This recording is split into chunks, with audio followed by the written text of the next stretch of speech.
વડોદરામાં એમપીના બાબાનો દિવ્ય દરબાર, શ્રદ્ધાળુનું નામ જ ના કહી શક્યા અને પછી બંને વચ્ચે થઈ તડાફડી।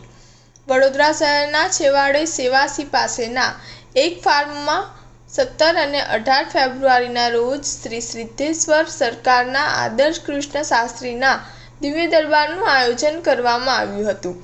દિવ્ય દરબારના પૂર્ણાહુતિના દિવસે એક વ્યક્તિ દરબારમાં પહોંચી ગયો હતો અને શાસ્ત્રી સમક્ષ બેસી જઈને પોતાનું નામ અને પિતાનું નામ બતાવવા માટે ચેલેન્જ કરી હતી। જોકે શાસ્ત્રીએ ચેલેન્જ કરનારને તેનું નામ અને તેના પિતાનું નામ બતાવવાનો સ્પષ્ટ ઇનકાર કરી દીધો હતો। આથી દરબારમાંથી અન્યની પરચી બતાવવા માટે જણાવ્યું હતું। દરબારમાં શાસ્ત્રી અને એક વ્યક્તિ વચ્ચે સત્ય અસત્યના પારખા બાબતે થયેલી ઉગ્ર બોલાચાલીનો વિડીયો સોશિયલ મીડિયા પર વાયરલ થઈ રહ્યો છે।